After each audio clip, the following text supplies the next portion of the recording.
Mic test okay.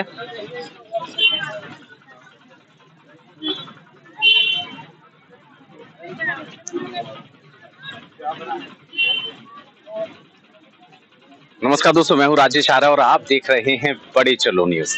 और बड़े चलो न्यूज की टीम एक बार पहुंची है कुरुक्षेत्र। जी, हरियाणा स्टेट में कुरुक्षेत्र। कुरुक्षेत्र के बारे में बहुत बारी आपने सुना होगा। ऐसे हम कुरुक्षेत्र का ब्रह्म सरोवर आपको दिखाने वाले हैं। ब्रह्म सरोवर की तस्वीरें मैं अब आपको दिखाने वाला हूं। मैं बिल्कुल ब्रह्म सरोवर के सामने खड़ा हूं। यहाँ पे कुछ लोगों ने बहुत सारी आइटम्स लगा रखे हैं जो कुछ परचेजिंग के लिए लोग देख सकते हैं, कर सकते हैं। अब मैं आपको ब्रह्म सरोवर का जो मेन एंट्रेंस है वो दिखाने की कोशिश करूंगा। अगर आप ये तस्वीरें देखें तो आपको मेन एंट्रेंस दिखाई देगा यहाँ पर, जहाँ पर इतना बड़ा सा गेट है। अगर मैं गेट की तस्वीर आपको दिखा पा रहा हूँ तो मैं दिखाना चाहूंगा कि गेट कितना बड़ा है। और उस गेट से हम लोग एंट्री करेंगे और वो एंट्री हम लोग यहाँ से ले लेते हैं। ऐसे में पूरा गेट इतना बड़ा है और ये तस्वीरें आप देख पा रहे होंगे मेरे साथ। और अब मैं आपको दिखाना चाहूंगा ब्रह्म सरोवर कुरुक्षेत्र का। तो चलिए इन तस्वीरों के साथ हम लोग एंट्री ले लेते हैं। और एंट्री के साथ ही आपको जैसा कि यहाँ दिखाई दे रहा होगा कि सिक्योरिटी की भी व्यवस्था है। और वो व्यवस्थापक जो हमारे साथ हैं वो हैं। अभी ब्रह्म सरोवर की हम लोग यहाँ पे तस्वीर लेने वाले हैं और यहाँ से हम लोग आगे की तरफ बढ़ते हैं। तो यहाँ पर जैसा कि कौन सी जगह बता रहे हैं आप इसमें? पुरुषोत्तम बाग। यहाँ पर हम आगे की तरफ बढ़ते हुए दिखाएंगे आपको ब्रह्म सरोवर की जो तस्वीरें हैं वो कुछ हैं। एक मंदिर भी यहाँ पर है और उस मंदिर को अगर आप देखें तो बड़ी ही सुंदर तस्वीरें यहाँ पर दिखाई दे रही हैं। मैं यहाँ से वो व्यू दिखाने की आपको कोशिश कर रहा हूँ जिसके लिए लोग तरसते हैं, कई बारी पहुंच नहीं पाते हैं यहाँ तक। तो इन तस्वीरों के थ्रू आप यहाँ पर देखेंगे कि ये जो ब्रह्म सरोवर है वो कुछ इस तरीके से मैं मेरे कैमरामैन को कहूंगा कि वो दिखाएं। और ऐसे में यहाँ की जो तस्वीरें हैं वो आपको यहाँ से दिखाई दे रही होंगी। और अगर एक लंबा व्यू हो सके तो मैं कहूंगा उनसे कि एक लंबा व्यू करके दिखाएं।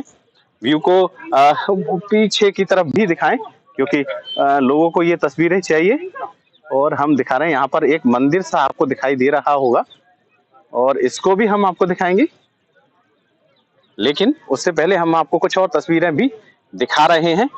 यहाँ पर वो अगर आप देख पा रहे होंगे गौर से तो आपको यहाँ पता लगेगा कि बड़ी अच्छी नक्काशी की गई है।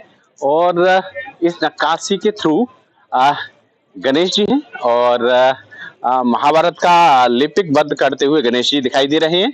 अगर मैं यहाँ पे दिखा पा रहा हूँ तो अगर आप देख पा रहे हैं तो यहाँ पर लिखा भी हुआ है वो सारी चीजें जो इस आकृति पे बना हुआ है। ऐसे 002 करके 003 करके इतनी सारी आकृतियां हैं कि मैं अगर आपको दिखाने की कोशिश करूं तो बहुत सारी यहाँ पर हैं। और ऐसे में आगे की तस्वीरें भी हम आपको दिखाएंगे और हम आगे की तरफ बढ़ते रहते हैं। और मैं अब आपको आगे की तस्वीरें भी दिखाता रहूंगा ऐसे में बहुत। और यहाँ देखिए पक्षी भी बहुत सारे दिखाई दे रहे हैं। ऐसे में कबूतर यहाँ पे आपको दिख पा रहे होंगे। हम आगे की तरफ बढ़ते जाते हैं।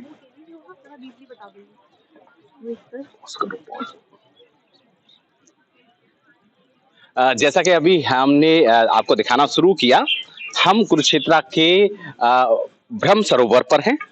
ऐसे में बहुत सारी जानकारियां हमसे छूटती बनती हैं लेकिन हमारे साथ ही यहाँ पर मिल गए हैं और उनसे अभी मुलाकात की। संदीप जी हैं, संदीप जी हमें पूरा यहाँ पर दिखाएंगे। पहले संदीप जी से मुलाकात करते हैं क्योंकि ये एक अवार्डी हैं, बहुत सारी चीजों को यहाँ हैंडल करते हैं, इतनी जानकारी रखते हैं कि शायद आपको पहले ना मिली हो। सर नमस्कार। नमस्कार जी, जय श्री कृष्णा।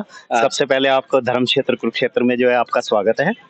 और इस धरा में जो है इतनी वाइब्रेशंस है, इतनी पवित्रता है। और राइट नाउ जिस जगह आप खड़े हो ब्रह्म सरोवर, ये एक्चुअली इसका नाम जो है सतयुग से ब्रह्मासर है। सर मैंने सरोवर और ब्रह्मा द्वारा उत्पन्न। तो इस सरोवर के बारे में जो है मोस्टली जो है सभी लोग महाभारत से जोड़ के इसको देखते हैं। गलत। महाभारत के समय ये साक्षी रहा है जी। उस समय ये कुंड था, पर उस जब एक्चुअल में क्या था कि जब 4 युग का उत्पन्न हुए थे, सतयुग, द्वापर युग, त्रेता युग और उसके बाद कलयुग। तो उस समय ब्रह्मांड साइंटिफिकली भी ब्रह्मांड बिल्कुल साइलेंट था। जी। कोई स्त्री पुरुष नहीं थी, कोई लताएं पताएं नहीं थी, कोई वृक्ष पशु पक्षी नहीं थे। तो उस समय भगवान विष्णु जी के नाभि से ब्रह्मा जी प्रकट हुए। तो ब्रह्मा जी किसके अंश हो गए? भगवान विष्णु जी के। तो भगवान विष्णु जी ने ब्रह्मा जी को रेस्पॉन्सिबिलिटी दी, दायित्व दिया कि मैं आपको पूरे ब्रह्मांड का विश्वकर्मा घोषित करता हूँ, सृजन आप करोगे, पालन करता मैं रहूंगा और मेरे ही जो पूर्ण अंश है भगवान शिव वो प्रलय करेंगे। तो जब ये चीज निश्चित हो गई तो उस समय आज की तरह अलग अलग झंडे उठा के पंथ नहीं थे, सनातन धर्म था। तो सनातन में क्या काम किया जाता है कि जब भी कभी कोई शुभ काम किए जाते थे तो उस समय यज्ञ किए जाते थे। और हमारे सनातन धर्म में जो 33 कोटि 33 प्रकार के देवी देवता हैं, उनको उनका भाग अर्पण किया जाता था, उनसे आशीर्वाद लिया जाता था। ठीक है, तो उसी प्रक्रिया को करते हुए ब्रह्मा जी की ने ये यज्ञ वेदी बनाई। तो ये सरोवर जो है आपको जो दिखाई दे रहा है ब्रह्मासर, ये एक्चुअल में सतयुग के समय का ब्रह्मा जी की यज्ञ वेदी है। तो उस यज्ञ वेदी में जब ये बनाई गई तो सभी देवी देवताओं को बुलाया गया और जितनी नदियां थी और प्रयागराज जिनको तीर्थों का राजा बोला जाता है उनको भी इनवाइट किया गया। ठीक है, तो भी आइए और इस शुभ काम में हमारा आशीर्वाद दीजिए और अपना भाग ग्रहण कीजिए। संदीप जी, आप बहुत अच्छा काम कर रहे हैं। हमारे दर्शक ये जानना चाहते हैं कि आप यहाँ पर क्या हैंडल करते हैं और आप क्या है। मैंने आपके बारे में जाना, तो एक अवार्डी भी हैं। आप अपने बारे में थोड़ा सा इंट्रोडक्शन हमें दें। एक्चुअली क्या है कि मैं स्टेट गवर्नमेंट में भी सर्विस भी कर रहा हूँ और ठाकुर जी की कृपा से, और उसके अलावा जो है मैं नेशनल अवार्डी भी हूँ, राष्ट्रपति अवार्डेड भी हूँ।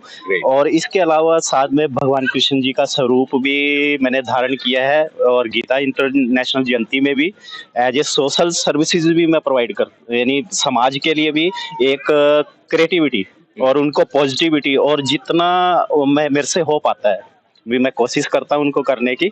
और जब उस स्वरूप में धारण करके, उस समय संदीप कौन है साइड में, और उस स्वरूप में धारण करने के बाद तो जितना हो सकता है मैं उस धर्म क्षेत्र में के बारे में।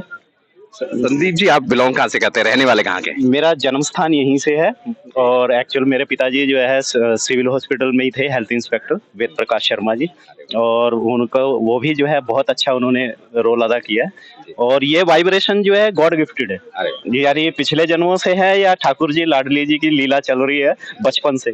तो संदीप जी, अब मैं चाहूंगा कि आपसे ये ब्रह्म सरोवर है, इसमें बहुत सारी चीजें हम यहाँ से देख पा रहे हैं जिसकी जानकारी हमें नहीं है। हम चाहते हैं हमारे दर्शकों को इसका पूरा व्यू दिखाएं, उसके बारे में पूरी जानकारी दें। हाँ श्योर। तो जैसा ही हम बता रहे थे ना, तो जब सभी 33 कोटि देवी देवताओं को बुलाया गया और सबको, तो जब पूजा अर्चना समाप्त हो गई तो समाप्त होने के बाद ब्रह्मा जी ने सबसे पहले मनु और शतरूपा उनका प्रादुर्भाव किया, उनको प्रकट किया। चलिए संदीप जी, ऐसा करते हैं, ये सारी चीज आप बताते चलिए और साथ में हम लोग व्यू भी चलता रहेगा। व्यू भी चलता रहेगा।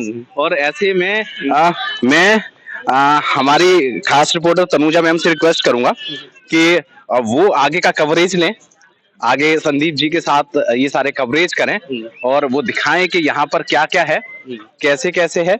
तो अब मैं तनुजा मैम से रिक्वेस्ट करूंगा। तो जब ये पॉज यहाँ की स्पेशलिटी क्या है, मतलब मोस्टली चीज़ें क्या यहाँ प्रसिद्ध है और क्या क्या चीज़ें यहाँ पर देखने के लिए प्रदर्शन, मतलब जो मतलब लोग आते हैं। तो जैसे मैं बताया जा रहा था तो इस ब्रह्मासर के बारे में, तो जब ये पूजा अर्चना समाप्त होगी ना तो सबसे पहले देवी देवता जो हमारे 33 कोटि देवी देवता है, 33 प्रकार के देवी देवता है सनातन धर्म में, हिंदू धर्म में, तो उन्होंने सबसे पहले प्रण लिया कि हम इस दिन को, सृष्टि उत्पन्न हो रही है अभी, इस दिन को हम व्यर्थ नहीं जाने देंगे भी, इस दिन हम यहाँ पे निवास करेंगे। और कोइंसिडेंटली जब वो प्रण ले रहे थे ना, तो वो बाई चांस अमावस का दिन था। तो इसीलिए हर अमावस के दिन यहाँ पे इस ब्रह्मासर में, इस ब्रह्म सरोवर में 33 कोटि देवी देवताओं का वास रहता है। और जितनी नदियां थी और प्रयागराज, उनको इतनी खुशी हुई सृष्टि उत्पन्न होने की कि उन्होंने जो है प्रण ले लिया कि हम तो हर समय यहाँ पे निवास करें। ठीक है, और जैसे ही उन्होंने पानी का रूप धारण करके इस ब्रह्मासर में प्रवेश किया, यानी ब्रह्मवेदी में प्रवेश किया तो ये बन गया ब्रह्मासर, यानी सर मैंने सरोवर और ब्रह्मा द्वारा उत्पन्न। तो ये सतयुग से ब्रह्मासर है, जो कलयुग के प्रादुर्भाव के साथ साथ ये ब्रह्म सरोवर कहलाया। और ये कौन सा मंदिर है? ये हाँ, ये एक्चुअल जो आप सामने देख रहे हो हाँ जी। वो सर्वेश्वर महादेव मंदिर है। और ये श्रवणनाथ जी, एक पुरुषोत्तमपुरा बाग, ये जो आप पूरा एरिया देख रहे हो ये पुरुषोत्तमपुरा बाग कहलाता है। उस समय तो यहाँ पे कुरुक्षेत्र की धरती तपोभूमि है, तो यहाँ ऋषि मुनि तप किया करते थे बैठ के। तो एक श्रवणनाथ जी ऋषि थे जिन्होंने यहाँ पे बैठ के तपस्या की थी, और उनमें शास्त्रों में प्रमाणित है कि उनमें इतनी शक्ति थी कि जब कभी यहाँ पे भंडारा चलता था, उनकी सेवा चलती थी, तो जब घी खत्म हो जाता था कढ़ाई में, तो उस ये ब्रह्म सरोवर का पानी वो उस कढ़ाई में डाल देते थे और वही घी बन जाता था। और वो कढ़ाई आज की डेट में जो है, आज भी इस मंदिर के बिल्कुल फ्रंट में श्रवणनाथ जी की हवेली है, और उस कढ़ाई को 800 साल पुरानी कढ़ाई को संजो के रखा हुआ है। तो यहाँ के इसमें जो शिवलिंग है, ऐसी मान्यता है कि वो भी भूगर्भ से अपने आप प्रकट हुआ है, उन्हीं महात्मा जी की तपस्या से। मैं ना इस चित्र के बारे में जानना चाहूंगी, ये जो चित्र में दिया हो गया है इसके बारे में आप थोड़ा डिटेल से बता पाएंगे? हाँ, क्यों नहीं। ये एक्चुअल में अभी पिछले रिसेंटली 2 साल के पहले से इसको चित्रित किया गया कि जितने महाभारत के समय के इंसिडेंट हुए थे, यानी जितने महाभारत के समय में लीलाएं हुई हैं, उनको एक एक करके चित्रित किया गया है कि जाके ताकि जो भी पर्यटक या बाहर से आते हैं इस ब्रह्म सरोवर को देखने, तो उसके साथ साथ उनको ज्ञान भी होता रहे, नॉलेज भी होती रहे भी। यहाँ पे धर्म क्षेत्र की 48 कोस की जो धरती है, 48 कोस मतलब कि एक कोस में 3.25 किलोमीटर होता है, तो टोटल जो है 156 किलोमीटर है, यानी 156 किलोमीटर का एरिया है 48 कोस में। और उसमें 12 वन थे उस समय, 12 वन थे, और 48 कोस का 156 किलोमीटर का एरिया है। तो ये जो है पग मार्ग है, ये रास्ता है सर्वेश्वर महादेव मंदिर में प्रवेश करने का। ठीक है।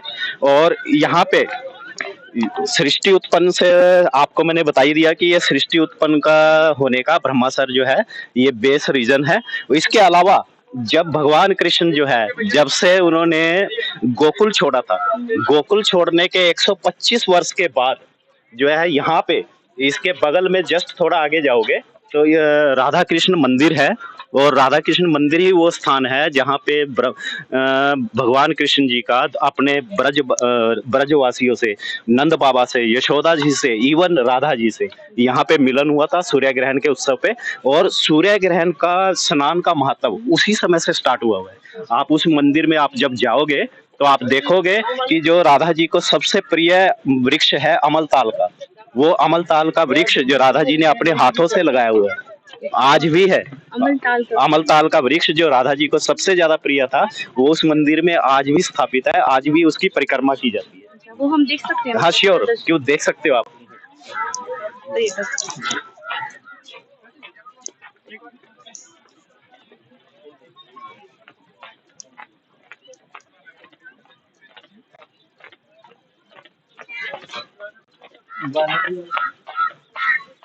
और इसके अलावा जो इस ब्रह्म सरोवर के बारे में आप जो है, ये इस लगभग 20 फुट गहरा है, और इसको सबसे बड़ा चैलेंज, एशिया का नंबर 1 सरोवर है, और इसको सबसे बड़ा चैलेंज है इसको मेंटेन करना। ये सतलुज, जो भागड़ा सतलुज का पानी आता है, जिसका पंजाब से SYL का जो मुद्दा भी है, उसी पानी से पीछे ब्रह्म सरोवर के बैक साइड से 2 पाइप आ रहे हैं। ठीक है, एक पाइप से पानी आ रहा है और एक से जो है उसको वापस भेजा जा रहा है। तो यानी पानी को रोटेट किया जाता है, इस वजह से इस पानी साफ सुथरा रहता है, घाट साफ सुथरे रहते हैं, काई नहीं जम पाती। पेयजल है? हाँ बिल्कुल, ये हाँ बिल्कुल पी सकते हैं इसको। और इतना, और कल मकर संक्रांति का शुभ दिन है, और कल देखना आप मकर संक्रांति के शुभ दिन पे यहाँ पे कितने सुबह सुबह जो है कैसे स्नान किया जाएगा। और इसके सामने आप देख रहे हो, सामने है जहाँ पे लाइव जो है आरती, जैसे हमारे हरिद्वार में जो है आरती घाट है, ऐसे ही कुरुक्षेत्र का जो है ये आरती स्थल है, जहाँ पे सुबह डेली जो है शाम को नियर अबाउट जो है 5:30 या 6 बजे के करीब जो है लाइव आरती होती है। और उसके जस्ट बगल में पुरुषोत्तमपुरा बाग के सेंटर में जो है वो रथ खड़ा है जो अष्ट धातु से बना हुआ है। ये 2005 में एस्टेब्लिश किया गया था, और ये अष्ट धातुओं से बना हुआ है जो कभी खराब नहीं होंगी। यानी इसके अलग अलग पार्ट्स को ज्वाइंट करके और उसको पॉलिश किया गया है। और जब इसको गीता जयंती के उपलक्ष्य में, पावन उपलक्ष्य में, जब इस पे लेजर टेक्निक से जो है इसको हाईलाइट किया जाता है, तो हो बहुत सुनहरा, बहुत अच्छा लगता है। और कब किया जाता है ये गीता इंटरनेशनल जयंती, एक्चुअल में गीता जयंती और गीता उत्सव क्या है कि ये जब भी मनाई जाती है तो ये मोक्षदा एकादशी को बीच में कवर करके मनाई जाती है। एकादशी। हाँ, मोक्षदा एकादशी ही एक्चुअल में वो दिन है वास्तविक कि जब भगवान कृष्ण के मुख से गीता जी प्रकट हुई थी। तो यानी उनको मोक्ष जो है संसार के कल्याण करने के लिए गीता जी को प्रकट किया गया। और गीता जी सिर्फ और सिर्फ 18 अध्याय नहीं है। गीता जी जो है साक्षात भगवान कृष्ण का अप्रकट रूप जो है, प्रकट रूप है जो अप्रकट है। यानी 18 अध्याय जो है सिर्फ पूरी जीवन का, पूरी लाइफ का उसमें सोल्यूशन मिलता है। और उसको स्टेप बाय स्टेप जो है एक एक परत के अनुसार उनको प्रकट किया गया। यानी जो है पूरे हर जीवात्मा का कल्याण करने के लिए उसको प्रकट किया गया पूरे तरीके से। आप उसको उसके बारे में भी हम विस्तार से जो है चर्चा कर सकते हैं यदि आप चाहोगे तो मैं उसके बारे में भी बताऊंगा। ये सामने आप देख रहे हो, सामने है माता कात्यायनी का मंदिर। ठीक है, माता कात्यायनी है जो भगवान कृष्ण जी की कुल देवी है। ठीक है, माता कात्यायनी जी की पूजा अर्चना की जाती है। और इसके जस्ट बगल में द्रौपदी कूप है जिसको चंद्रकूप बोला जाता है। और ये चंद्रकूप एक्चुअल में मैं बताता हूँ आपको, आप हैरान होगे और इसे लोगों को जो है ये चीज पता लगेगी कि जो भागवत में 4 कूप हैं, जिसमें भागवत में जो 4 कूप प्रमाणित हैं द्वापर युग के, उसमें से कुरुक्षेत्र की धरती पे जो है 2 कूप है। एक ये चंद्रकूप और एक 51 शक्तिपीठों में से जो माँ भद्रकाली का शक्तिपीठ है कुरुक्षेत्र की धरा पे, उसमें देवी कूप। ठीक है, और चंद्रकूप वो ये स्थान है द्वापर युग का कि जहाँ जिस कूप के पास द्रौपदी हट करके बैठ गई थी कि जब तक दुर्योधन या दुशासन मारा नहीं जाएगा मैं उसके खून से जो मैं अपने केस धोऊंगी। तो इस कूप के बगल में द्रौपदी जो है 18 दिन तपस्या करती रही। और हमारे पांडवों में क्रोध किसको आता था सबसे ज्यादा? भीम को। तो भीम जो है ओवर एक्साइटेड होके, ओवर कॉन्फिडेंस में और इतना तिल मिला गया वो गुस्से में कि उसने जो है द्रौपदी के आगे जो ऐसे तिल मिलाते हुए गुस्से में और ऐसे बोला कि हे द्रौपदी, भी ये ले, भी हम युद्ध जीत गए हैं और अपना प्रण पूरा करो। तो जब ये चीज बगल में भगवान कृष्ण खड़े हुए थे, ठाकुर जी खड़े हुए थे, उन्होंने मुस्कुराते हुए भीम की तरफ देखा, पांडवों की तरफ देखा कि अरे ये पांडव जिनको मैंने जो है धर्म के पक्ष में निमित्त बनाया है उनमें अहंकार कि हम ही युद्ध जीत गए। तो परमात्मा ठाकुर जी नहीं चाहते थे कि उनमें कोई अहंकार आए। तो उनके अहंकार को, इससे पहले कि वो अहंकार का बीज जो है पौधा बने, उनके अहंकार को खत्म करने के लिए उन्होंने जो है बर्बरीक की तरफ इशारा किया। बर्बरीक कौन है? भीम के बेटे घटोत्कच, घटोत्कच के बेटे बर्बरीक, जिसको आज जो है पूरा संसार खाटू श्याम के नाम से पहचानता है। ठीक है, और बर्बरीक की तरफ इशारा किया क्योंकि बर्बरीक के शीश को जो है यहाँ पे रखा गया था, वहाँ सैरदा गांव से लाके। सैरदा गांव वो गांव स्थान है जहाँ पे जो है स्कंद पुराण में जो प्रमाणित है, भी वहाँ पे उस शीश को रखा गया था जहाँ से दिव्य दृष्टि से उन्होंने पूरी महाभारत को देखा था। तो उन पांडवों के अहंकार को खत्म करने के लिए उस शीश को यहाँ लाया गया। और उसके बाद बर्बरीक की तरफ इशारा किया भगवान कृष्ण जी ने कि बर्बरीक, आपने जो है पूरी दिव्य दृष्टि से इस धरा को, इस महाभारत को देखा है, आप बताइए क्या घटा है। तो बर्बरीक जो है मुस्कुराते हुए बोले कि हे केशव, मुझसे क्यों कहलवा रहे हो, करने वाले कराने वाले आप थे। जो है पूरी महाभारत में आपका सुदर्शन चक्र चल रहा था। ये जो कौरव और पांडव जो है धर्म और अधर्म की लड़ाई में एक निमित्त मात्र। तो यहाँ पे जैसे ही उनका अहंकार खत्म हुआ, उसके बाद जो है भगवान कृष्ण द्रौपदी की तरफ चले, यानी द्रौपदी की तरफ बढ़े और उनको आशीर्वाद देते हुए बोले कि हे द्रौपदी, भी मैंने तुझे जो है जीवन भर सखा के रूप में भी, मित्र के रूप में भी लेके चला हूँ, बहन के रूप में तेरी रक्षा भी की है। ठीक है, और इसीलिए जो है मैं तेरी तपस्या से खुश होके, प्रसन्न होके मैं ये वरदान देता हूँ कि आज के बाद ये चंद्रकूप द्रौपदी कूप कहलाएगा। और यहाँ पे जो भी गुप्त मन्नत मांगेगा, हिडन विश, वो उसकी पूरी होगी, चाहे वो पति पत्नी का रिश्ता क्यों ना हो, आपस में शेयरिंग नहीं करनी, ठीक है। तो ये हाँ उसके बाद, रहना चाहिए। हाँ वो उसके बाद ही, इस लीला के बाद ही ये चंद्रकूप द्रौपदी कूप कहलाया। ठीक है। और इसके जो है इस ब्रह्म सरोवर के चारों तरफ जितने हमारे सिख धर्म में भी, यानी जो जितने गुरु हैं, सबने गुरुओं ने आके यहाँ पे तपस्या की है। और इसकी चारों दिशाओं में पहली पातशाही कहाँ पर गुरुद्वारा द्रौपदी को इसी से, आगे, हाँ अच्छा। इसी रास्ते से जाके, पहले ये रास्ते प्राचीन काल में, आज से 30-40 साल पहले ये रास्ता जो है एक चिकनी मिट्टी का पगडंडी हुआ करती थी। ठीक है। ये आप ये सड़क देख रहे हो, इस समय जो रास्ता देख रहे हो, उस समय प्राचीन काल में सिर्फ एक चिकनी मिट्टी की पगडंडी हुआ करती थी। और ये सेंटर में सारा पुरुषोत्तमपुरा बाग था। ओके। हाँ, और इसमें इस कुरुक्षेत्र की धरती से जो एक चीज जो जुड़ी हुई है ना मोस्टली, वो उसमें ये चीज है कि कुरुक्षेत्र को जो है क्यों चुना गया। ये मोस्टली जो है ज्यादातर कुरुक्षेत्र लोगों के उसमें आता है माइंड में भी, यार कुरुक्षेत्र की धरती को क्यों चुना गया। और इसके बारे में कुछ मान्यताएं घड़ी हुई हैं जो कुछ गलत भी है भी। ये खूनी धरती थी इसलिए इस धरती को चुना गया है, ऐसा कुछ नहीं है। क्योंकि कुरुक्षेत्र की धरती धर्म क्षेत्र है। यहाँ का जो तराजू है ना, वो इतना न्यूट्रल है कि वो किसी का पक्ष नहीं लेता। यानी वो जिस तरफ धर्म होगा उसी तरफ ही वो जाएगा। तो हाँ, और ये एक्चुअल में इसका रहस्य क्या है कि जैसे आप 84 कोस की ब्रज भूमि में जाते हो, वृंदावन मथुरा जाते हो ना, ब्रज तो ब्रज भूमि जो है वो है भक्ति भूमि। उसमें प्रवेश करते ही जो है आपके अंदर भाव आएगा। ठीक है। आप परमात्मा को एक साइड में रख दोगे, उनसे एक रिश्ता बनाओगे, मेरा भाई, मेरा सखा, मेरे लड्डू गोपाल, ठीक है, मेरा बेटा। तो इस तरह से भाव आएंगे। यानी वहां पे भक्ति माँ, साक्षात माँ भक्ति का स्वरूप विराजमान है, यानी भक्ति माता का विराजमान है। और ये है तपोभूमि। कुरुक्षेत्र की धरती को क्यों चुना गया, क्योंकि ये धर्म क्षेत्र तपोभूमि है।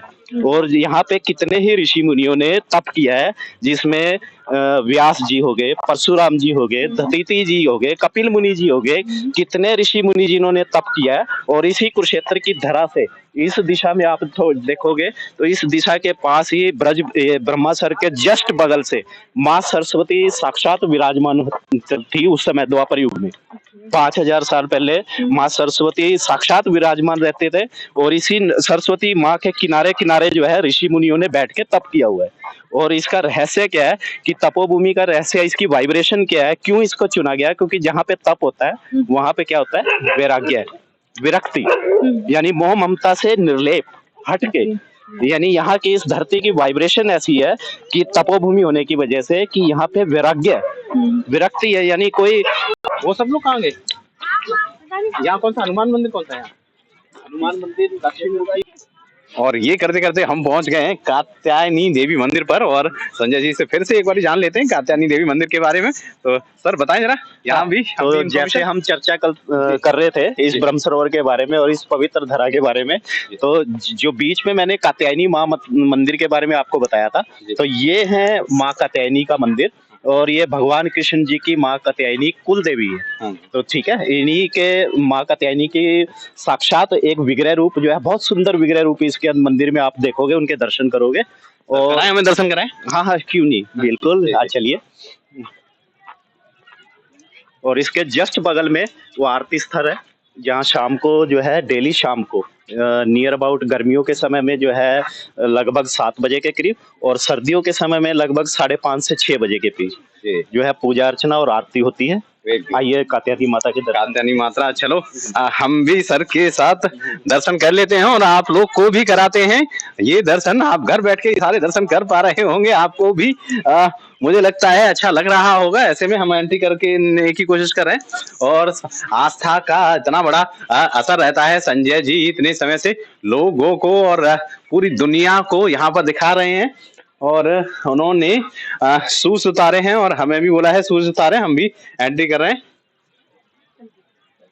और संदीप जी अब हमें अंदर की तरफ लेके जा रहे हैं। और ऐसे में हमें भी लग रहा है कि हमारा भी जीवन सफल यहाँ हो जाएगा। और आपके हमारे साथ साथ आप भी माता से बिल्कुल यहाँ पर आगे लेकर एंट्री कर सकते हैं। और ऐसे में हम आपको दर्शन कराने वाले हैं, आप हमारे साथ माता कात्यायनी जी के दर्शन कर रहे हैं और आप भी उनके हाथ जोड़ सकते हैं और अपनी मनोकामना उनसे मांग सकते हैं।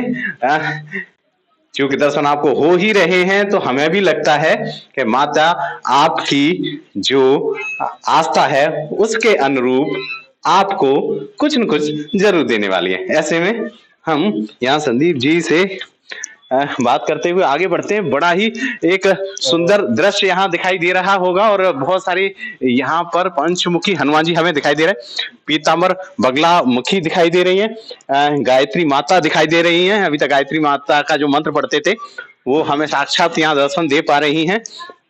हम उनकी वजह से यहाँ पे जी संजय शक्ति माता का जो है विराजमान होती है और वहाँ महादेव ना हो ऐसा कैसे हो सकता है। तो यहाँ पे साक्षात महादेव जी के दर्शन कीजिए और जस्ट बगल में राइट साइड में आप देखोगे कि यज्ञशाला, आपको जान के आनंद आएगा और आप लोग सौभाग्य से इसके दर्शन कर पा रहे हो कि यहाँ पे जो है देखो यहाँ पे गुरुकुल भी है।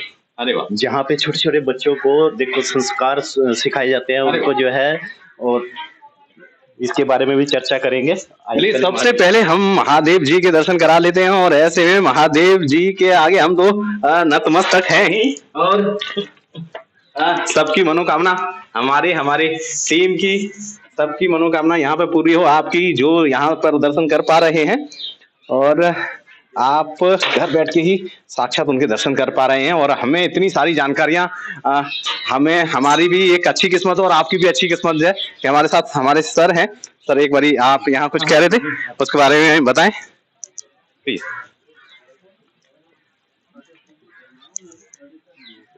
ये है गुरुकुल जो यहाँ पे चल रहा है और गुरुकुल में हम लोग दर्शन कराते हुए जा रहे हैं। ऐसे में हम देख रहे हैं कि गुरुकुल के ही एक व्यक्तित्व यहाँ बड़ी आराधना यहाँ कर रहे हैं। हम उनसे पहले परमिशन ले लेते हैं कि सर हमें परमिशन है, आइए मैम। तो ऐसे में हम यहाँ पर वो यज्ञ का एक जहां पर यज्ञ होता है, इस यज्ञ जहां पर करते हैं, हमें एक्चुअल में इसका नाम पता नहीं क्या बोलते होंगे इसको, लेकिन अग्निकुंड, जी हाँ अभी हमें मैम ने बताया कि अग्निकुंड है वहां दिखा रहा है और यहाँ पर वो गद्दी है जहां पर बैठ के यज्ञ कराया जाता है। और ऐसे में एक महानुभाव है जो यज्ञ कर रहे हैं, पंडित जी हैं, हमें उनके बारे में पता नहीं, अभी वो आराधना में है तो हमसे शायद क्वेश्चन नहीं कर पाए। ऐसे में हम और भी तस्वीरें दिखाने की कोशिश करेंगे। बड़ा ही सुंदर सा माहौल है, एक जो पॉजिटिव एनवायरनमेंट होता है, एक वाइब्रेशन यहाँ पे पॉजिटिव आ रहा है। सरस्वती माँ के दर्शन हम यहाँ पे कर पा रहे हैं, आपको हम दिखाएंगे। सरस्वती माँ है, ऐसे में हम यहाँ पर हम बाहर की तरफ निकल रहे हैं क्योंकि वो आराधना के अंदर हैं। हम यहाँ पे जो पंडित जी हैं उनसे बातचीत तो नहीं कर पाए क्योंकि वो बिल्कुल आराधना के अंदर लीन हैं। और ऐसे में हम और तस्वीरें दिखा रहे हैं आगे की तरफ। जैसा कि अभी संदीप जी ने हमें बताया कि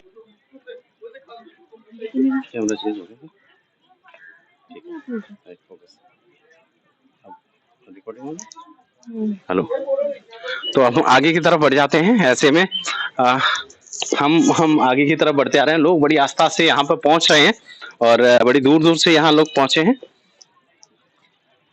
और हम आगे की तरफ बढ़ रहे हैं। जैसा कि अभी हम गुरुकुल को जरूर देखना चाहेंगे कि कौन बच्चे यहाँ आकर पढ़ते हैं, क्या पढ़ाई होती है।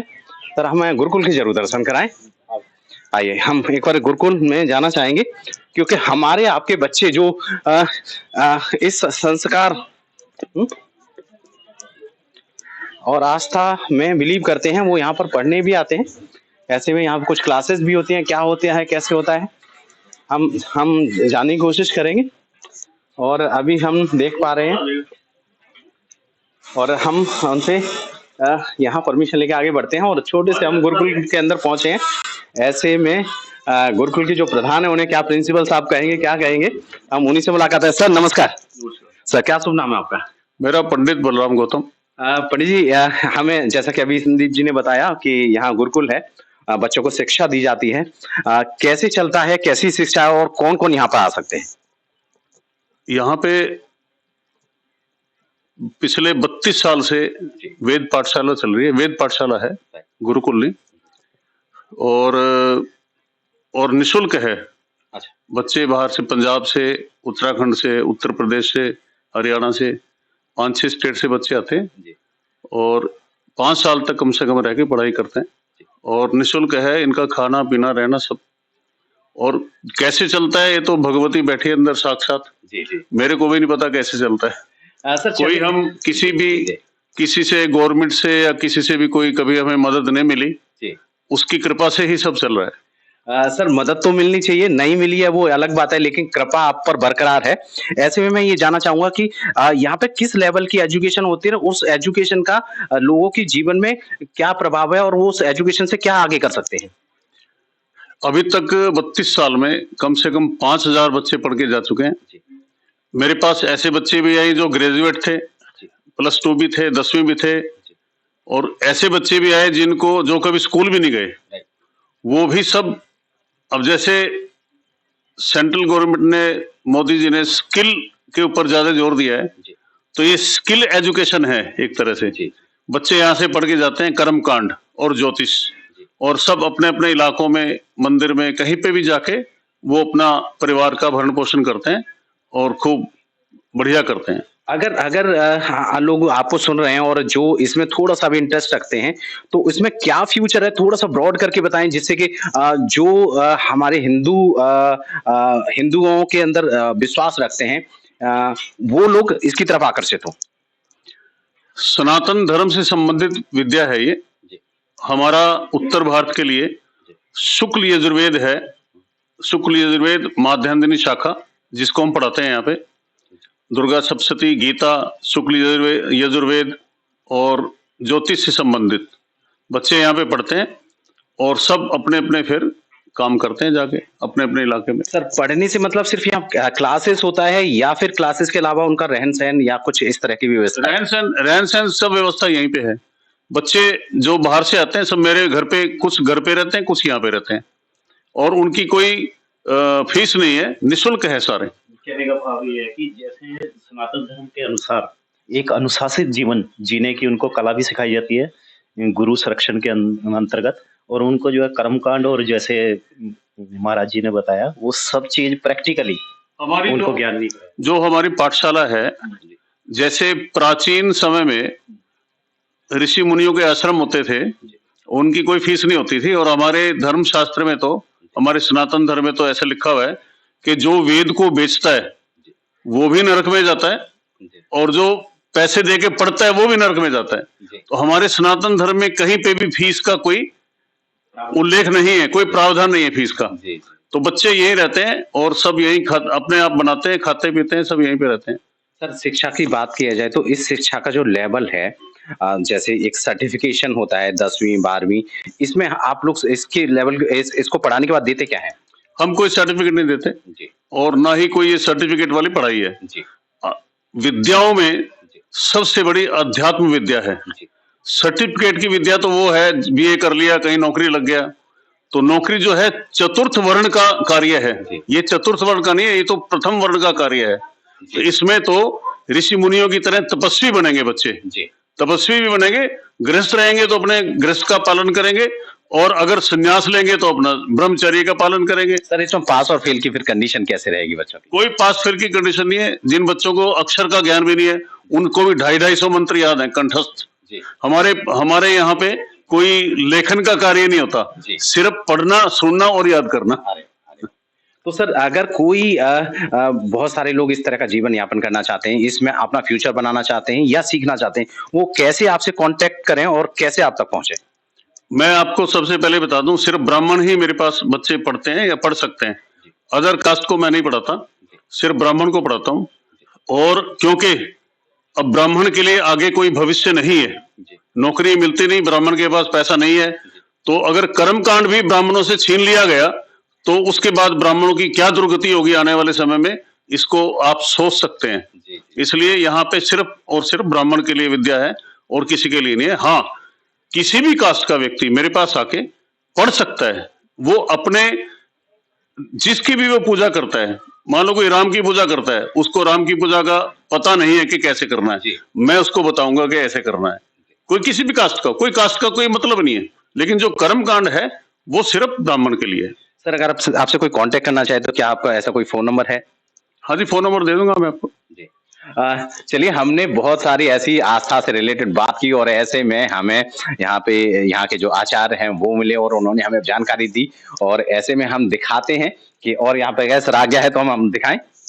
जी, तो चलिए हम चलते हैं। ऐसे में हमारा साथ तो हमारे साथी दे ही रहे हैं और हम आगे की तरफ बढ़ जाते हैं।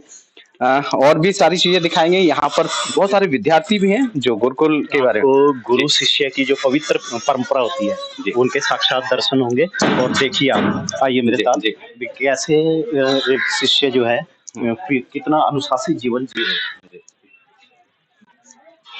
देखिए, अनुशासन का मिसाल देखना है तो आप हमारे साथ अभी कुछ ही क्षणों में देख पाएंगे, क्योंकि हम उधर देख रहे हैं, हम देख रहे हैं कि जो विद्यार्थी यहाँ शिक्षा ले रहे हैं वो विद्यार्थी यहाँ पर हैं। यानी कि गुरु शिष्य परंपरा की जो हमारे सनातन धर्म की पवित्र गुरु शिष्य परंपरा है, और उसकी सात्विकता के दर्शन होंगे और उनकी पवित्रता के दर्शन आपको यहाँ हो रहे होंगे। कैसे वो अपनी सेल्फ सर्विस यानी सब कार्य सब अपने आप कर रहे हैं। और छोटे छोटे बच्चे, आप इनके मुखमंडल को देखिए और इनमें आपको पवित्रता के भाव नजर आ रहे होंगे और वैदिक संस्कृति के भाव नजर आ रहे होंगे।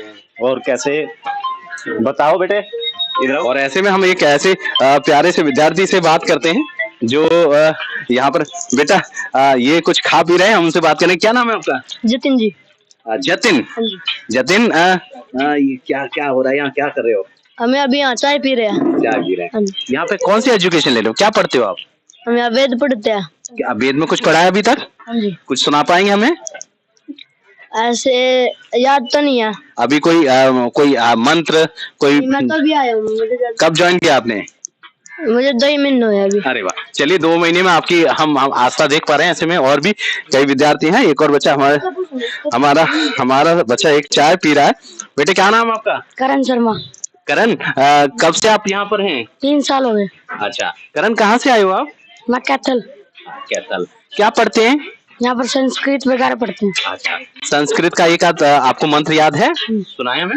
ओम मलया च बगला भगवती महाक्रूरी महाकराली राजमुख बंदनम ग्राममुख बंदनम ग्राम पुरुष बंदनम कालमुख बंदनम चौरमुख बंदनम व्याघ्रमुख बंदनम सर्वदुष्ट ग्रह बंदनम सर्वजन बंदनम वशीकुरु हूँ फट स्वाहा। अरे वाह, अभी हमें बड़ा प्यारा सा मंत्र सुनाया। मंत्र की समझ तो हमें नहीं है, सीरियसली हम आपको बता दें, लेकिन बच्चे ने बड़ी सादगी से, बड़ी सही तरीके से सुनाया है। और ऐसे में हमने आपको उन बच्चों से मिलाया, और भी लोगों से हम लोग यहाँ पे मिलाते जा रहे हैं और आगे की तरफ हम बढ़ेंगे और हम आपको और भी चीजें दिखाएंगे। यहाँ पर आगे बढ़ते हुए दिखाएंगे।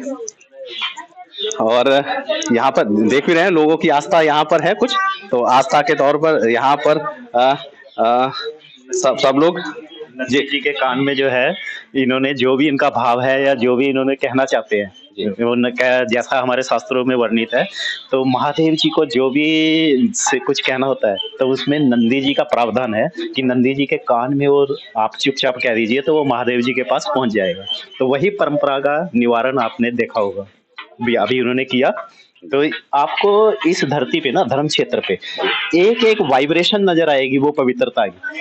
आपने आश्रम को देखा और वहाँ के रहन सहन को देख रहे हो आप, कितनी वैदिक संस्कृति और कितनी पवित्रता के भाव के आपके साक्षात दर्शन होंगे। और यही इस धरती की, इस धर्म क्षेत्र की पवित्रता है कि इसके कण कण में जो है वो भाव, वो पवित्रता, वो वाइब्रेशंस आपको महसूस भी होंगी, नजर भी आएंगी। आइए आगे चलते हैं। हाँ, और अभी ऐसा जैसा कि बताते जा रहे हैं, अभी एक कुआं के बारे में अभी हमें एक चर्चा मिली है, और तो उसके बारे में भी हम देख लेते हैं। चंद्रकूप द्रौपदी, आगे क्या बोले? जो भागवत में चंद्रकूप है तो द्वापर युग का, पर उसको जब द्रौपदी को वरदान मिला तो उसके बाद वो द्रौपदी कूप बन गया। और ऐसी मान्यता है कि वहाँ पे जो है, जैसे इस धरती पे जो दान दिया जाता है ना, दान का भी एक महत्व है कि 13 गुना बढ़ के उसका फल मिलता है, जो शास्त्रों में प्रमाणित है। भी इस धरा पे जो है आप यदि पितरों के नाम से या किसी सेवा भाव से जो भी आप अर्पण करोगे ना, तो उसका 13 गुना फल मिलता है। अच्छा। हाँ, और चलते चलते मैं आपको एक और आश्चर्यजनक स्थिति बताता हूँ यहाँ पे इस धरती की, कि जब युद्ध बंधन कट गए अर्जुन के, और जब बिल्कुल लास्ट मोमेंट में युद्ध की बिल्कुल तैयारी पे था, तो उस समय भगवान कृष्ण जी ने मुस्कुरा के अर्जुन की तरफ देखा। तो उनके भगवान वो तो परमात्मा स्वरूप है, तो उन्होंने जो है उसके अर्जुन के मुखमंडल में वो भाव के दर्शन कर लिए। उनको जो है पता लग गया कि अर्जुन में अभी भी कुछ हल्का सा द्वंद्व है। अच्छा। तो उनके द्वंद्व का निवारण करने के लिए उन्होंने अर्जुन को फिर बोला कि हे पार्थ, अभी भी आपके मन में कुछ द्वंद्व है, उसका निवारण कर लो।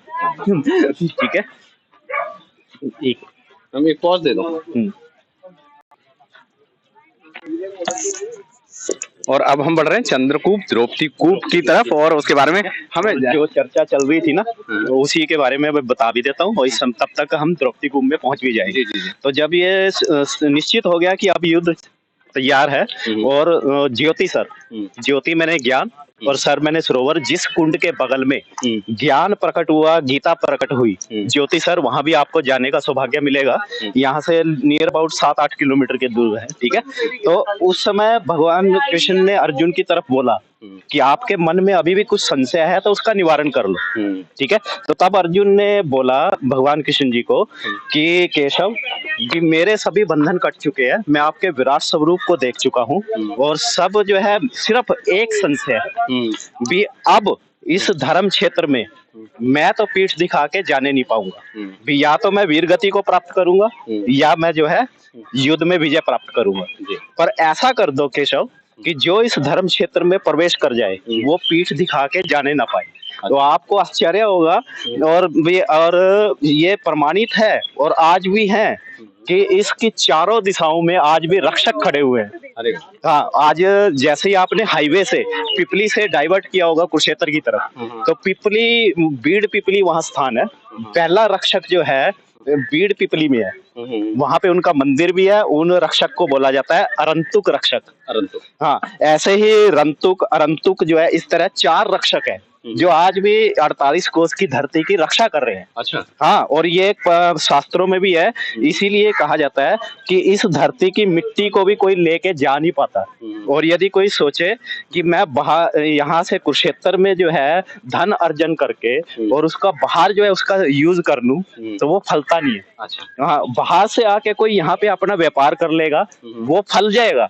पर इस चारों, क्योंकि इसकी 48 को इसकी रक्षा 4 रक्षक कर रहे हैं, तो आज भी वो प्रमाणित है। और आप देख सकते हो चारों के चारों रक्षक के मंदिर भी हैं और आज भी वो चल रहे हैं। और इसी चर्चा के साथ साथ हम श्याम दरबार, चंद्रकूप, द्रौपदी कूप, जिसकी हम चर्चा कर रहे थे, पहले आप जो है मैं ऊपर से दिखाता हूँ आपको। सामने जो आप देख रहे हो ये खंडर, ये खंडर जो है ये मुगलों के अत्याचार की निशानियां आपको दिखा रहा है। अच्छा। हाँ, जब ये मुगलों का राजपाट आया था तो उन्होंने जो है इसके ऊपर एक गुम्बद था बहुत बड़ा, और इसको जो है कवर करके उन्होंने यहाँ पे लगान लगा दिया था कि जो भी हिंदू यहाँ दर्शन करेगा द्रौपदी कूप के, उनको कर देना पड़ेगा, उनको लगान देना पड़ेगा। ठीक है, तो आप ये वो द्वापर युग का चंद्रकूप है, जिसको जो है द्रौपदी को जब आशीर्वाद दिया भगवान कृष्ण जी ने, तो ये द्रौपदी कूप कहलाया। ठीक है, और इसके साथ जो मैं आपको बता रहा था, इस धर्म क्षेत्र, हाँ, इसकी मान्यता है ये है कि जो 4 कूप आपने जो है भागवत में पढ़े होंगे, जिसमें चंद्रकूप और 2 चंद्रकूप और देवी कूप कुरुक्षेत्र की 48 पूरी धरती पे है, कुरुक्षेत्र की स्थल पे है, जिसमें 51 शक्तिपीठ में जो भद्रकाली का माँ शक्तिपीठ का वहां पे है देवी कूप, और ये है चंद्रकूप। तो इसी चंद्रकूप के पास द्रौपदी ने हट करके बैठ गई थी कि जब तक दुर्योधन या दुशासन मारा नहीं जाएगा, उनके के खून से मैं अपने केस धोऊंगी। तो हमारे पांडवों में क्रोध किसको आता था? भीम को। तो भीम जो है ओवर एक्साइटेड होके, ओवर कॉन्फिडेंस में, जब यहाँ पे विक्ट्री पोल, जैसे आप ये झंडा देख रहे हो, तो ऐसे ही युधिष्ठिर ने यहाँ पे विक्ट्री पोल स्थापित किया था। युद्ध समाप्त होने के बाद, युद्ध जीतने के बाद, ठीक है। तो विक्ट्री पोल के बाद सभी पांडव खड़े हुए थे और पांडव जो है उसकी जीत का जश्न मना रहे थे, खुशी मना रहे थे। तो इतने में जो है क्रोध में तिलमिलाता हुआ जो है भीम आया और उन्होंने ओवर कॉन्फिडेंस में, ओवर एक्साइटेड होके, गुस्से में इतना तिलमिलाया हुआ था कि उन्होंने इसी कूप के पास द्रौपदी के सामने बोला कि हे द्रौपदी, भी हम युद्ध जीत गए हैं, अपना प्रण पूरा करो।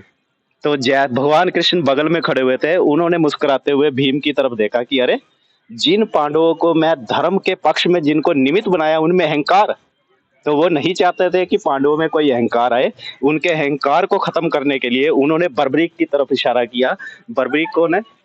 भीम के बेटे घटोत्कच, घटोत्कच के बेटे बर्बरीक, जिसको आज पूरा संसार खाटू श्याम के नाम से जानता है। तो खाटू श्याम जो का शीश जो रखा गया था वो शारदा गांव है यहाँ से 20 किलोमीटर आगे, वहां पे रखा गया था। उस शीश को लाके यहाँ पे स्थापित किया गया और भगवान कृष्ण जी ने उनकी तरफ इशारा किया कि बर्बरीक, आपने दिव्य दृष्टि से पूरी महाभारत देखी है, आप बताओ कि क्या घटा था, मंजिल क्या थी? पांडवों के अहंकार को खत्म करना, ठीक है। और पांडव, बर्बरीक ने मुस्कुराते हुए बोला कि केशव, मुझसे क्यों कहलवा रहे हो, करने वाले कराने वाले आप थे। पूरी महाभारत में आपका सुदर्शन चक्र चल रहा था और कौरव और पांडव जो है धर्म और अधर्म की लड़ाई के एक सिर्फ निमित्त मात्र थे, ठीक है। जैसे ही उनका अहंकार खत्म हुआ उसके बाद भगवान कृष्ण जो है द्रौपदी जो इस कूप के पास बैठ के तपस्या कर रही थी उनके पास आए और उनको आशीर्वाद देते हुए बोले कि हे द्रौपदी, कि मैंने तुझे जो है सखा के रूप में, मित्र के रूप में भी जीवन भर साथ लेके चला हूँ और साथ में जो है तुझे बहन के रूप में तेरी रक्षा भी की है। तो इसलिए मैं तेरी तपस्या से खुश होके ये वरदान देता हूँ कि जो भी यहाँ पे हिडन विश, गुप्त मन्नत मांगेगा, यानी पति पत्नी का रिश्ता भी क्यों ना हो, वो शेयरिंग नहीं करनी, ये यहाँ की मान्यता है। क्योंकि भगवान कृष्ण की भक्ति, भगवान नारायण की भक्ति एक ऐसी भक्ति है कि उनको गुप्त भाव पसंद है। वो कहते दिखावा नहीं, वो कहते हैं कि मुझे सिर्फ आप तुलसी का पत्ता अर्पण कर दो मुझे पहले, पर दिखावा मत करो। तो इसीलिए गुप्त मन्नत का यहाँ का प्रावधान है और यहाँ पे एक रीत है। यानी ये जो कूप देख रहे हो ना आप, इसका रहस्य आप जानोगे और पूरा संसार तो उनको अचंभित हो जाएंगे। ये द्रौपदी कूप बनने के बाद जब उसको वरदान मिला तो ये खाली द्रौपदी कूप नहीं है, ये साक्षात जो है द्रौपदी का खप्पर है। खप्पर मतलब कि जब विराट स्वरूप दिखाया था ना भगवान कृष्ण जी ने, तो वहां पे जो एक स्वरूप के मुख से ज्वाला निकल रही थी और पूरे जीवात्माओं को जो जो इसमें इस विनाश लीला में शरीर छोड़ रहे थे उनको अपने मुख में समाहित कर रहा था काल। वो काल और कोई नहीं है, आदि शक्ति द्रौपदी है, महाकाली। यानी द्रौपदी जो है वो गर्भ से जन्म नहीं हुआ उनका, अग्नि से प्रकट हुई थी। द्रुपद की बेटी जरूर कहलाई पर वो यज्ञ अग्नि से प्रकट हुई थी और अग्नि का स्वरूप है, साक्षात माँ काली का स्वरूप है, ठीक है। तो माँ काली का स्वरूप होने की वजह से तो ये साक्षात द्रौपदी का खप्पर है, काल का खप्पर है। यानी यहाँ की एक मान्यता है कि आपका भाव सच्चा होगा तो आपकी मन्नत तो वैसे भी पूरी होनी है, ठीक है।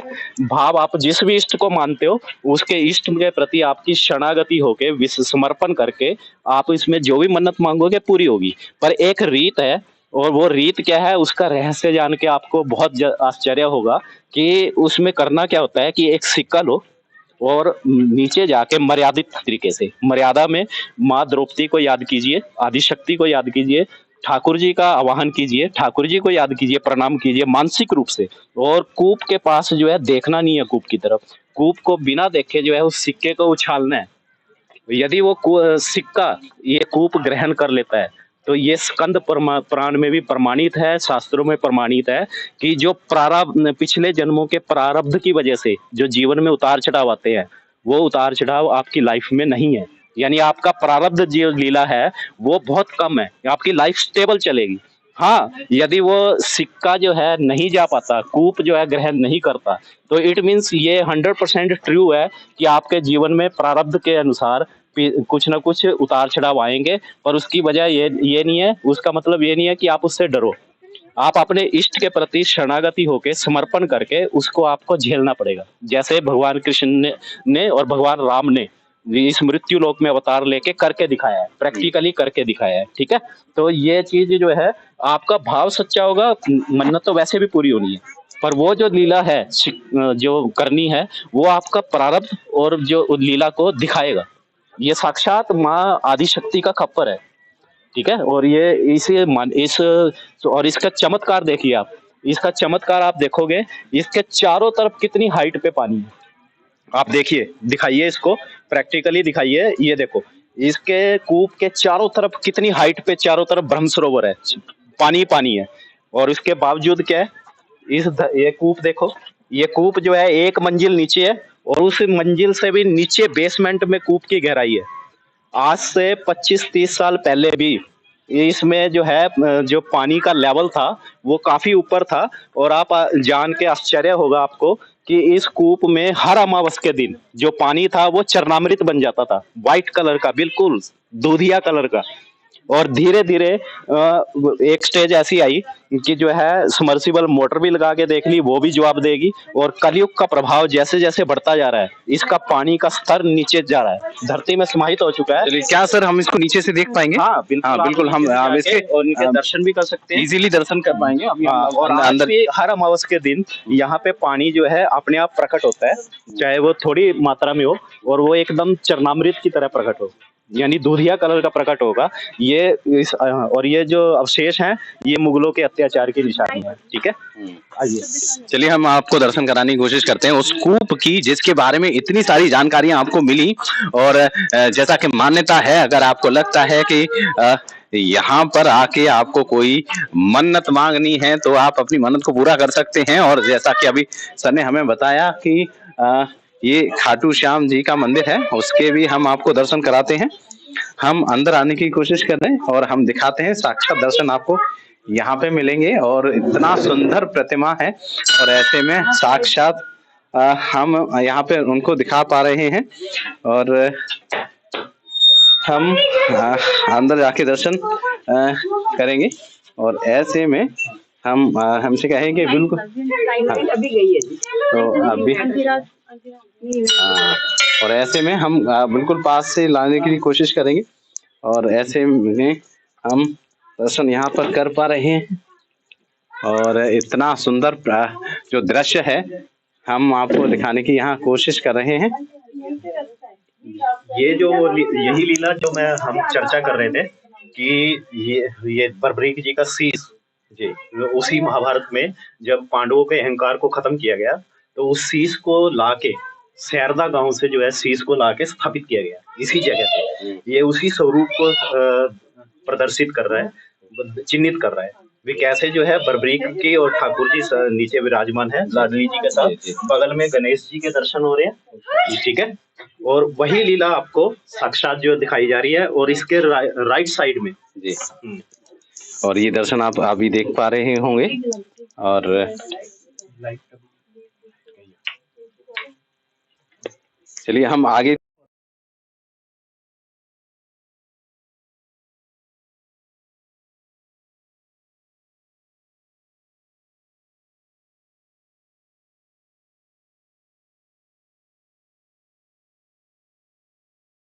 अग्नि से प्रकट हुई है और साक्षात आदि शक्ति महाकाली का स्वरूप है। तो द्रौपदी जी को यहाँ पे वरदान मिला है, जिस वरदान की मैंने चर्चा हुई है, ठीक है, जिसके बारे में बताया गया। द्रौपदी को साक्षात भगवान कृष्ण जी ने जो है उनको वरदान दिया। यहाँ पे गुप्त मन्नत मांगने, गुप्त मन्नत पूरी होती है यहाँ पे। अच्छा, तो ये प्रमाणित भी है।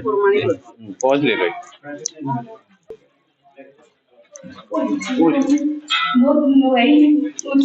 और ऐसे में हम सीढ़ियां नीचे उतर रहे हैं, और सीढ़ियां का जो साइज है वो बड़ा है, जो मोस्ट ऑफ हम लोग देखते हैं। और ऐसे में हम यहाँ पहुंच गए हैं।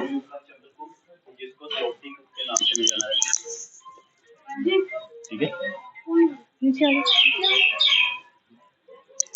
और इस कूप की एक और मान्यता है, जो है मन्नत और जो सिक्का डालने की परंपरा है, वो मैंने उस रीति के बारे में बताया।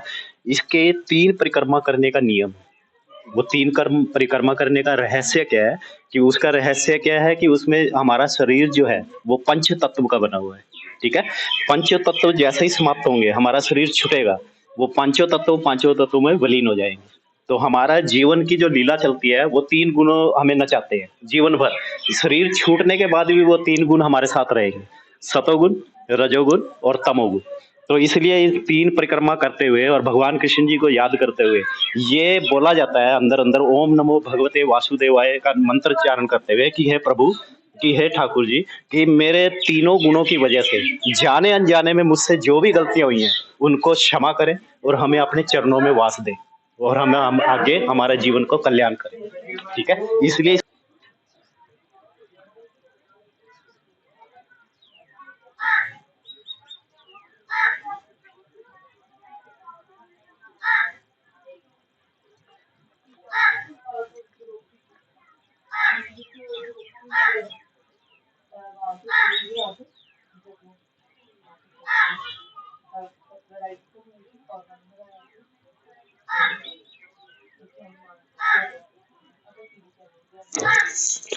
जैसा कि आप तस्वीरों में देख पा रहे होंगे, ये वही कुआं जिसके अभी हम संदीप जी ने हमें बड़ी सारी चीजें बताई हैं, और यहाँ पर जो कोई भी अपनी मन्नत मांगता है और उसकी वो सारी मन्नतें यहाँ पर पूरी होती हैं। ऐसे में मैं आप दिखा पा रहा हूँ बहुत सारे भक्तजन यहाँ पर पहुंचे हुए हैं जो अपनी अपनी मन्नतें यहाँ पर मांग रहे हैं। और हमेशा यहाँ के बारे में कहा जाता है कि उनकी मन्नतें हमेशा पूरी होती हैं।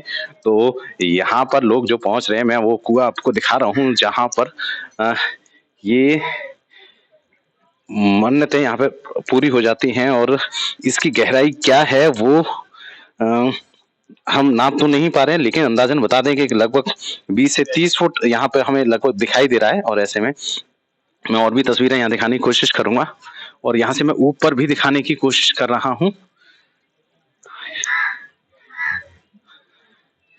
वो हम जिस लेवल पर खड़े हैं, अगर आप उस लेवल को यहाँ से काउंट करें तो जो बाहर जो सरोवर है, वो जो पानी है वो इससे कहीं ऊंचाई पर है। बट कमाल की बात यह है कि इसकी गहराई को देखें तो पानी की एक बूंद भी यहाँ पर नहीं है। उसका लेवल और इसका लेवल चेक किया जाए तो हम ज्यादा गहराई पर हैं, लेकिन सरोवर का जो पानी है वो बिल्कुल ऊपर है। नियम ये बनता है कि पानी भी इस लेवल पर यहाँ तक पहुंचना चाहिए, लेकिन ऐसा नहीं है। तो ऐसे में ये अपने आप में कमाल है। लेकिन हमारे भारतीय संस्कार के अंदर, देश के अंदर, हिंदुत्व के अंदर ये सारी चीजें बहुत मान्यतापूर्ण मानी जाती हैं। और यहाँ पर सब लोग अपनी अपनी आस्था लेकर आ रहे हैं, और हम उम्मीद करते हैं, भगवान से भी प्रार्थना करते हैं कि उन सब की ये आस्थाएं बिल्कुल पूरी हो।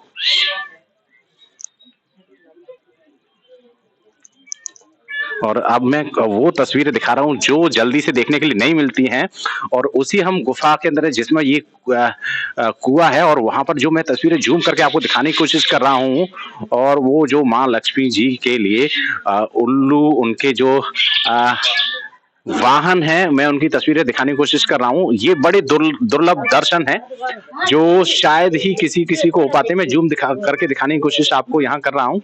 ऐसे में यहाँ पर बहुत सारे, यहाँ पर ये देखिए, यहाँ पर ये उल्लू की तस्वीरें हैं। हाँ,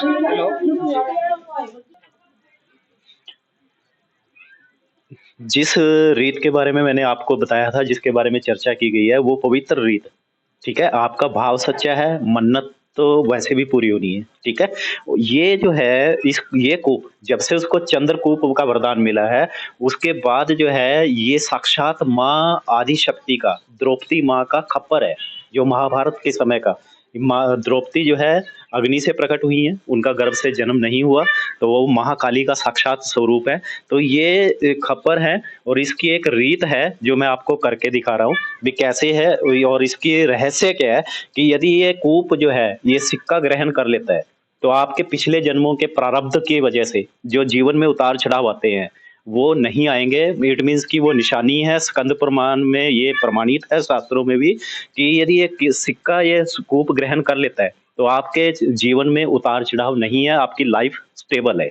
हाँ, यदि ये सिक्का कूप ग्रहण नहीं करता तो ये 100% ट्रू है कि आपके जीवन में फ्लक्चुएशन आएंगी, आपकी लाइफ में उतार चढ़ाव आएंगे आपने पिछले प्रारब्ध की वजह से। पर इसका मतलब ये नहीं है कि आप लोगों ने डरना है। सभी जीवात्माएं उसको जो है साक्षी बन के, जैसे भगवान कृष्ण जी ने और भगवान राम ने इस मृत्यु लोक में अवतार लेके प्रैक्टिकली करके दिखाया है कि प्रारब्ध को झेलना कैसे है। भी उसको साक्षी बन के हमें उसको झेलना है, उसको जो है उसका निवारण करना है। ठीक है, तो ये मैं रीत करके दिखाता हूँ भी। मानसिक रूप से जो है कूप की तरफ आपने देखना नहीं है। ठीक है, मन ही मन में जो है मानसिक रूप से भगवान कृष्ण को याद करके और माँ द्रौपदी का आशीर्वाद लेने के लिए उनको याद करके और सिक्के को पीछे की तरफ उछालना है। ठीक है, और जैसे ही ये सिक्का जो है यदि कूप ग्रहण कर लेता है तो जो मैंने बताया है वो सत्य है। ठीक है,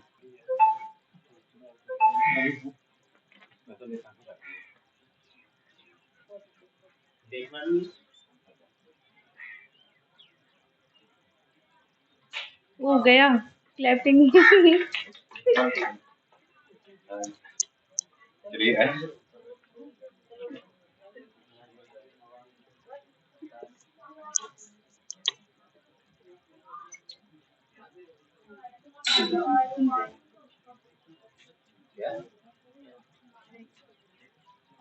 यहाँ से शुरू होगा।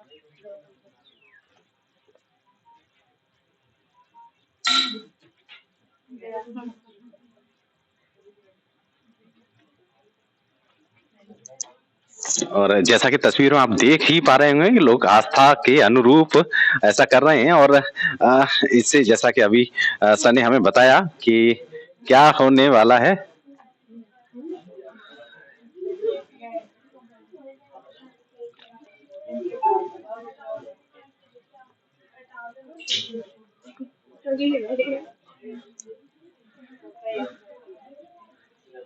बीच में आइए।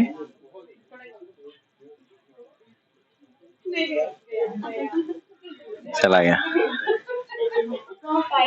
और सबने अपने मन की जो कामना थी और जान भी लिया कि उनके जीवन पे जो असर हो रहा है वो कैसा है।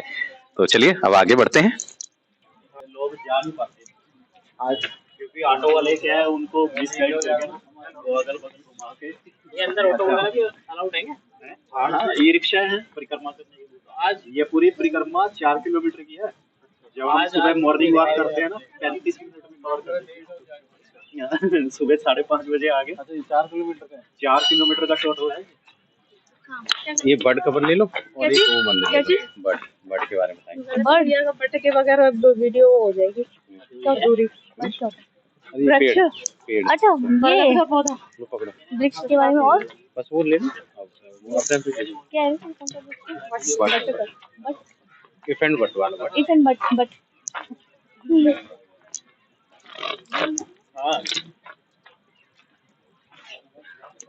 ये रथ जो है 2000